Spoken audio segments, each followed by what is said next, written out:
Bismillahirrahmanirrahim.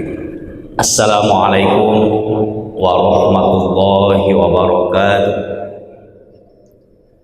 Alhamdulillahilladzi arsala rasulahu bil huda wa dinil haq liyuzhirahu 'ala dini kullih wa kafa billahi shahida.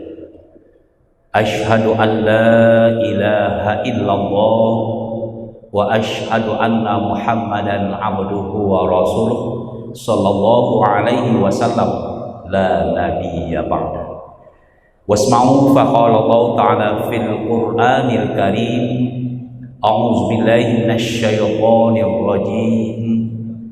Was-sabiqunal awwalun minal muhajirin wal ansar wallazina tabauhum bi ihsan radhiyallahu anhum wa radu anhu wa a'adda lahum jannatin tajri tahtahal anharu khalidina fiha abada zalikal fawzul azim.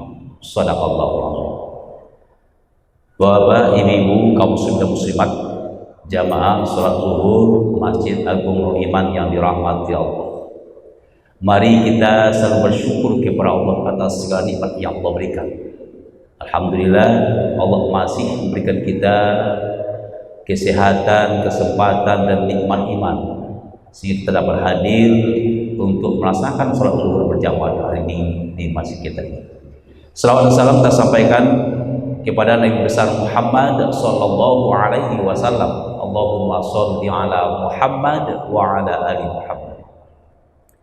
Bapak Ibu, kaum muslimin dan muslimat jamaah zuhur yang dimuliakan Allah. Lebih kurang 12 hari kita berada di bulan Muharram tahun 1445 Hijriah. Nah, tentu ada harapan dan impian kita di tahun ini untuk lebih baik dari tahun yang lalu. Karena kita termotivasi dengan ayat 100 surat At-Taubah yang kita baca tadi. Kata Allah, was-sabiqunal awwalun minal muhajirin wal ansar.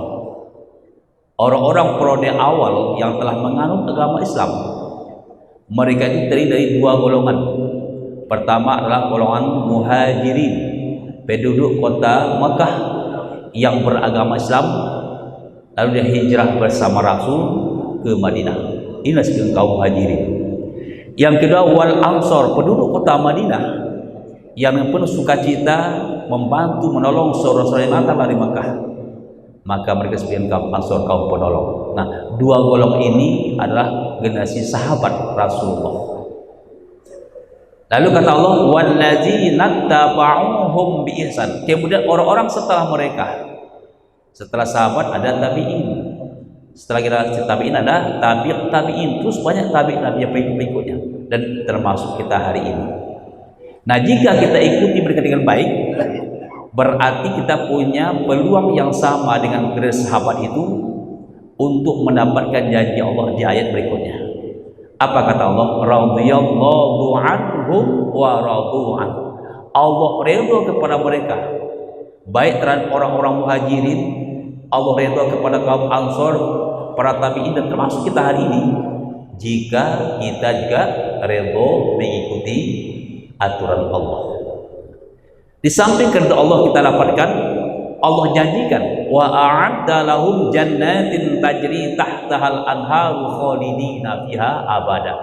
Allah janjikan kepada mereka semua surga, di mana surga itu mengalir sungai-sungai yang indah di bawahnya, kekal di dalamnya.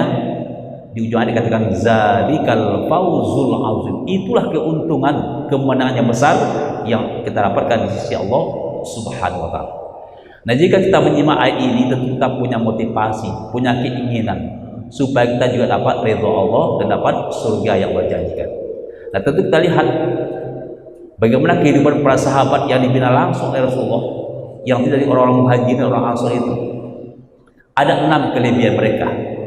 Pertama, mereka selalu melakukan introspeksi diri setiap saat.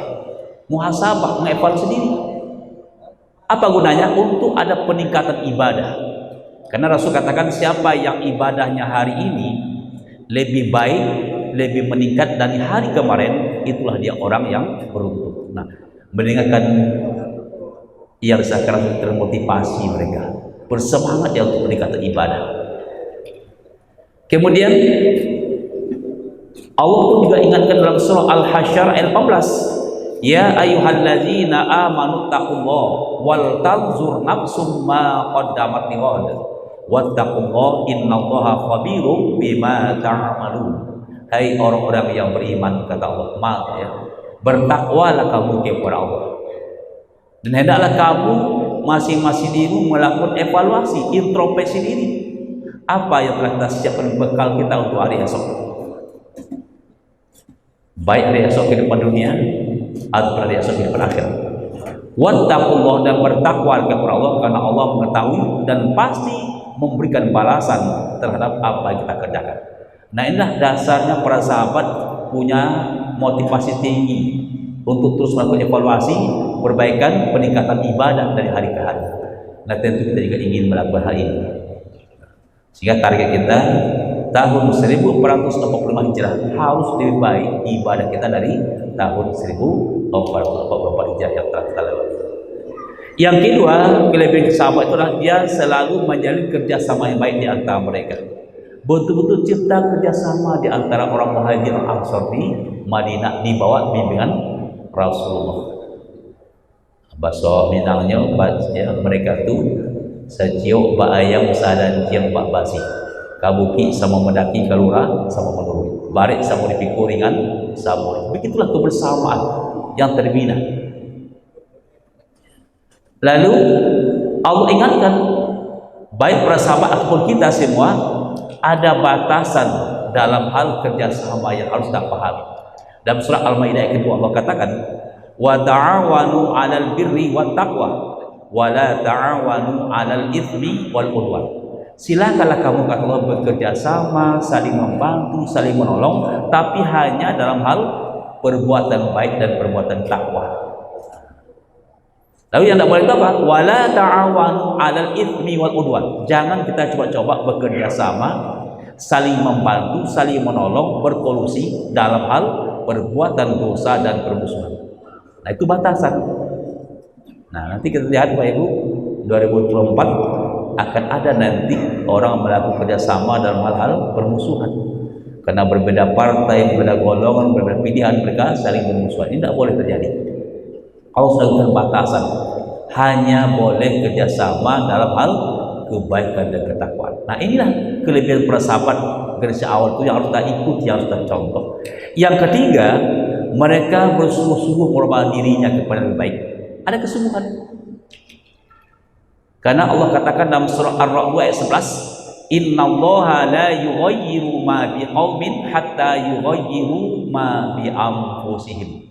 Sesungguhnya Allah tidak akan pernah merubah nasib kita, baik secara pribadi, nasib kita dalam keluarga, nasib kita bermasyarakat atau bangsa negara, kecuali bila kita yang bersungguh-sungguh bekerja keras untuk merubah nasib kita kepada lebih baik. Nah, inilah kesungguhan kita.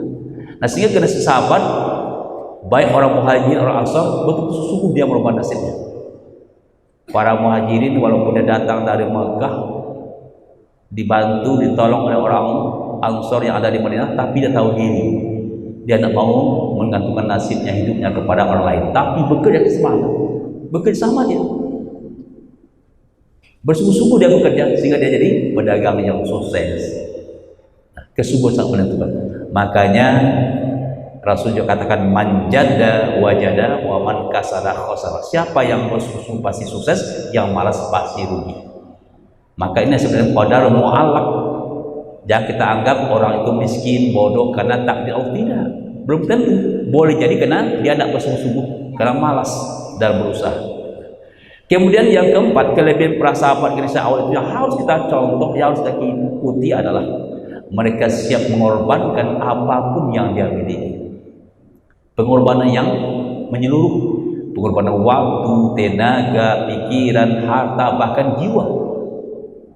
Buktinya ketika datang panggil jihad, tidak ada satu pun sahabat yang gentar yang takut untuk berperang bersama Rasulullah. Begitu siapnya dia mengorbankan jiwanya demi mendapat ridha Allah. Nah, kita juga begitu, siapkan pengorbanan diri kita, sehingga kita ungkapkan dalam salat kita, qul inna sholati wa nusuki wa mahyaya wa mamati lillahi rabbil alamin. Katakan, sesungguhnya salatku, ibadahku, hidupku, matiku hanya untuk Allah. Artinya kita siap mengorbankan apapun yang kita miliki demi mencari keridhaan Allah. Yang kelima, kelebihan para sahabat itu adalah mereka mampu menjaga persaudaraan yang indah di antara mereka. Betul-betul terbentuk masyarakat Madani di Madinah di bawah pimpinan Rasulullah. Kenapa demikian?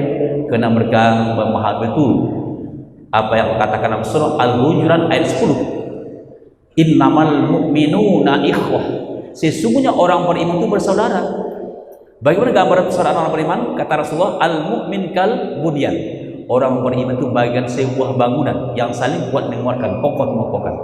Itu kelebihan mereka. Nah, terakhir yang keenam, para sahabat masih awal yang harus kita contoh adalah mereka bangga sebagai seorang muslim. Bukti kebanggaannya, dia punya motivasi yang tinggi, semangat yang kuat untuk menjadi muslim yang utuh, muslim yang sempurna, muslim yang kafah. Sebagaimana Allah katakan dalam surah Al-Baqarah ayat 208, ya ayyuhallazina amanu dkhulu fis-silmi kafah wa la tattabi'u khutuwatis syaitan innahu lakum aduwwun mubin. Hai orang-orang yang beriman, kata Allah, masuklah kamu semua ke dalam Islam itu secara totalitas, secara menyeluruh, secara sempurna. Caranya bagaimana? Kita terus belajar tentang Islam, kemudian kita amalkan dalam kehidupan kita. Lalu yang ketiga, wala tattabi'u khutuwatis syaitan. Jangan kita lengah, tetap waspada, hati-hati terhadap tipu daya syaitan, karena syaitan adalah musuh yang nyata. Nah, inilah tiga cara untuk menjadi muslim yang kafah, yang ini juga dibuktikan oleh para sahabat masih awal. Semangat belajar Islam, dia amalkan dalam kehidupan, dan tetap hati-hati dalam tipu daya. Nah, jika 6 itu kita ikuti, insya Allah sesuai dengan ayat 100 surah At-Taubah, kita juga punya peluang yang sama dengan para sahabat itu. Kita akan dapat ridha Allah dan mendapatkan surga yang Allah janjikan, insya Allah. Banyak maaf. Assalamualaikum warahmatullahi wabarakatuh.